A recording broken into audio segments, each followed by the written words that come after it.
Welcome back to the channel, guys, and the reason why I'm making this video is not to prove that I am the Usain Bolt fried rice. It's because recently I've had quite a few messages from you guys telling me that every time you try to make a fried rice it goes a bit wrong, and the general thing that goes wrong is it tends to burn. So I'm here today to show you how to make fried rice without burning it and getting it really nice and perfect. So what I'm going to do today, guys, is make a fried rice in real time. There won't be any cuts, there won't be any speeding up or slowing down. It'll just be exactly how I do it. And I'll put a timer on it so you can see exactly how fast. Now the time itself is largely irrelevant because it doesn't matter as long as the rice is done well. But because we're using high temperatures, I just want to show you how quick this can be done. That doesn't mean you have to match my speed. It just means that you can see how fast you can do it without burning it on some high heat. Let's do this. The first and possibly the most important thing is to make sure that you overnight your rice. Now, if you haven't heard of this before, what it means is that you steam or boil your rice the night before. Get it down to room temperature as fast as you can. Once it's cooled down to room temperature, I cover it in foil. I don't cling film it because cling film will keep in moisture. What you want it to actually do is to start drying out a bit. So when you put foil over it, it's a little bit looser and the moisture can evaporate out of it. Now put it in the fridge when it's at room temperature, leave it overnight and you get a nice chilled rice. If you look at this carefully, it doesn't look amazing. It's all clumped up. It looks a little dry. It doesn't look so appetizing right now.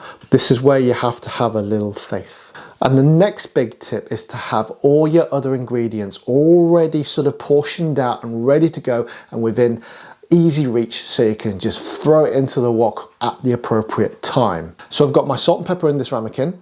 I've got my soy sauce in this ramekin. And I've got my cooking oil in this ramekin. My 2 eggs I've already broken into this bowl here. I'm going to use my chopsticks to whisk them up.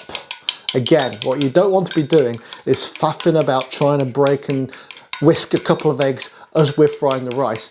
That's where the issues happen. So now all I've got to do is put all the ingredients within easy reach of where I'm going to be stir frying.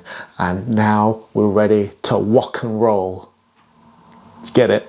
Right. The clock starts ticking now. First thing you've got to do is get your wok smoking hot. Hot wok cold oil. Oil goes in now, 2 to 3 tablespoons of oil. Get it high heat. Get it hot. Okay, then next thing is egg. Also make sure that you spread the oil around. No dry spots where you're cooking, otherwise that's where it'll also cause a problem. Egg right in, there we go, like so. I'm being quite generous with the egg today because I do like egg in my egg fried rice. Now, you wait for it to half set, then we're going to put our 500 grams of rice in. That's enough for 2 servings, maybe 3 depending on your appetite, or if you're using it as a main course or a side, okay?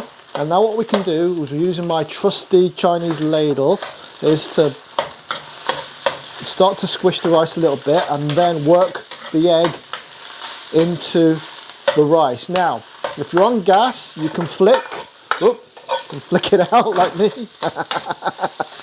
I am only human. If you're on electric or induction, stir. Okay, stir. Right. We're on full blast with the heat. Okay, my range is only a normal domestic range. There's nothing fancy. It's not one of those turbo burners you get in a restaurant. Nothing fancy at all. Look, it's starting to look good already. The egg is starting to soften the rice. It's looking better. Any lumps, just gently tease them out. Don't squish your rice, just gently tease them out. Look, there you go. Like so. Next is our light soy sauce. Tablespoon into there. Get it nicely mixed. That gives us a classic colour. Okay. And also some nice soy seasoning. With some flavour in there. Look. No burning. No burning. And if it starts to catch a little bit, scrape. Okay. If you're using a non-stick wok, use a wooden or silicone or plastic implement. Okay, love these woks. These woks are great, but you can do an equally good job in a non-stick. Don't let anybody tell you otherwise. You just have to be brave and get that temperature up. Okay, we're nearly there. Now the last thing we put in is our salt and pepper mix, and MSG if you're adding that. MSG is obviously optional. I'm not telling you need to use it, but it does help with the flavour. Right, and that goes in right near the end, okay? And the reason why it goes in the end is because salt tends to draw moisture out, and your rice will start to break down a little bit. If you're not careful, if it was going to kind of borderline sticky, it will make sure it is sticky and start to maybe burn. So salt right at the end.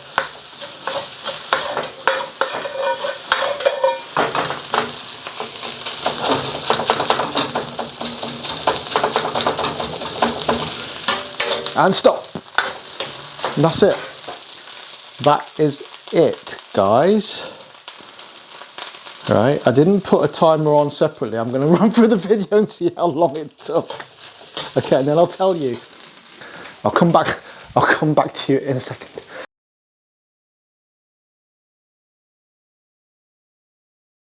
Get your taste buds ready. Right, guys, moment of truth. That stir fry took, drum roll,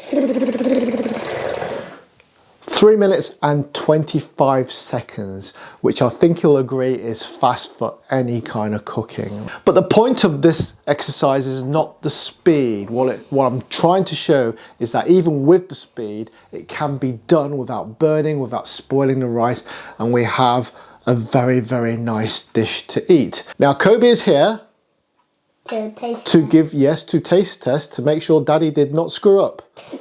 Okay, so what we're gonna do, here we go. What's that taste like? Perfect. Perfect, was that perfect? Do you say perfect? Do I get some thumbs up for that? You give you like infinite out of 10. Infinite out of 10, wow, it's the biggest score I've ever had. But there you have it, guys. Let me have a try, let me have a try, let me have a try. Let me have a try, actually, let me have a try. What can I say? It's really nice. Yep, perfectly cooked. No burning, no stickiness, and it's really easy. So, if you follow what we've done here today, it should almost be a perfect no-fail way of stir-frying your rice. If you do try it, let me know in the comments below. If you want to let me know how long it took you, do that as well. That'd be pretty cool. Again, it's not a race. Fastest does not win. It's how good it tastes, but it should take you around 3.5 to 4 minutes. Right, guys, thank you so much for watching. Hope you've really enjoyed it. I really hope you found it useful. Please remember to like and subscribe and to comment. Okay, and hit the notification bell so you know our videos are there. Yeah. Cool. And we shall see you next time. Take care, guys. Bye. Bye. Hope you enjoyed. Oh no. Okay. What I wanted to say is I am a fried rice eating monster. You're a fried rice eating monster. Yeah, I can tell.